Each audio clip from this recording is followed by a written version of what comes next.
Hi friends, welcome back to the channel, and in this video we are going to discuss a case of phaco in a deep-seated eye, and it happens to be the left eye.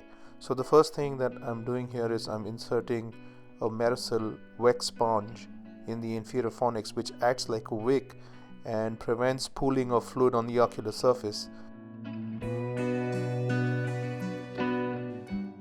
You'll notice that I'm using a single port to do all the initial steps of this surgery. I've stained the anterior capsule and now I'm filling the anterior chamber with a cohesive viscoelastic, and then I go ahead and do the second side port incision. If you look at the position of the side port knife, it's a vertical entry because the brow is very prominent.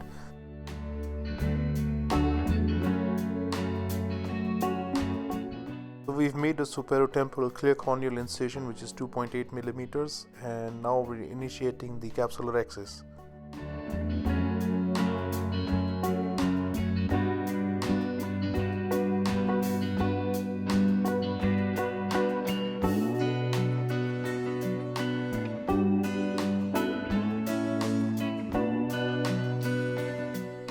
I personally find that I have better control when I am doing the capsular axis with the Utrada forceps, and it's a matter of individual choice. Many surgeons prefer to do it with a 26 gauge bent cystotome.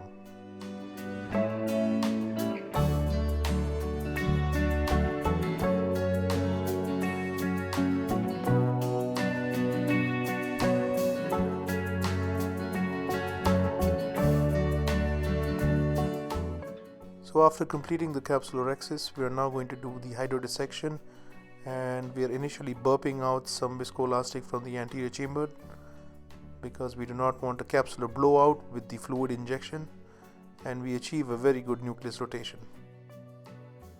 Since this is a grade 2 nucleus, I'm doing a stop and chop technique, and you can see that I'm doing a downslope sculpting in the center of the nucleus and an upslope sculpting towards the periphery.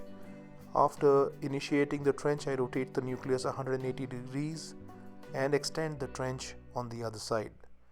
As we all know that the width of the trench should be about 1.5 to 2 phaco tips wide, and the end point of the trench is when you begin to get a good red reflex from the base of the trench.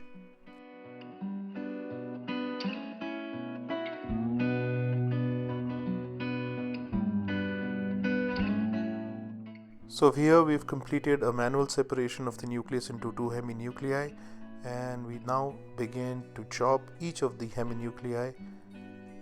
Over here I'm using a phaco power of 50% with a 350 millimeters mercury of vacuum and a 35 cc per minute flow rate, and I'm successful in chopping the first heminucleus, and I prolapse the first piece out of the capsular bag and emulsify it with the phaco tip.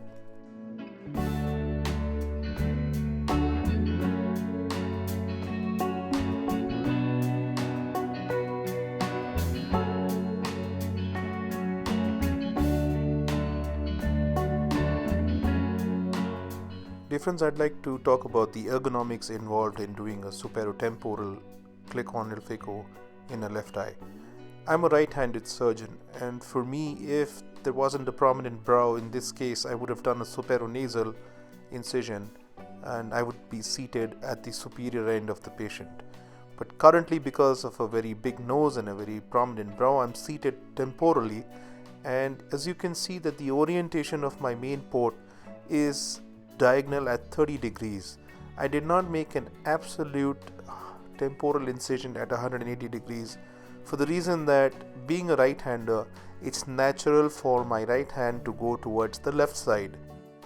If I were a right-handed boxer, if you imagine my stance when I'm taking a punch at my opponent, you would notice that it is natural for me to punch in such a way that my right hand would move towards the left side.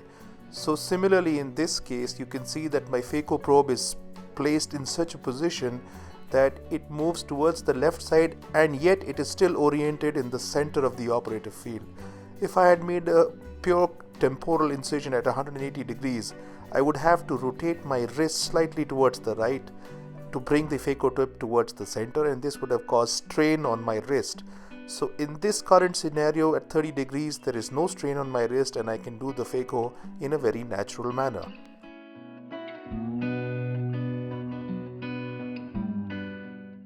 So we're now doing a bimanual irrigation aspiration to remove all the cortical matter.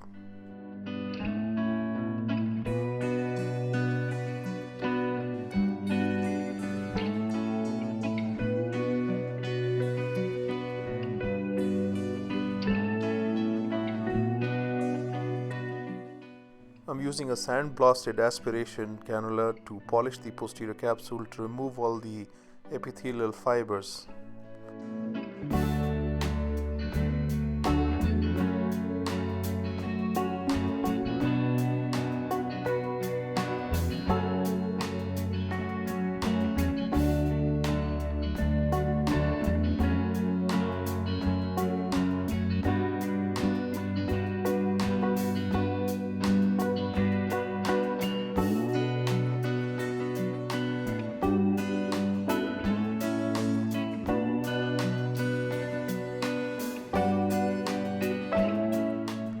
The purpose of making this video is to share some tips about doing a superotemporal clear corneal incision for left eyes.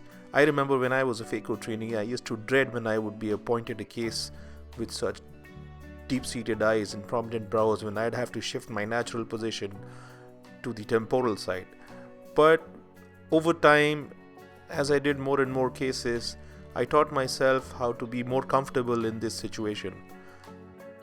So here we're demonstrating a hydro-IOL implantation, and the IOL is now nudged into the capsular bag with the other cannula.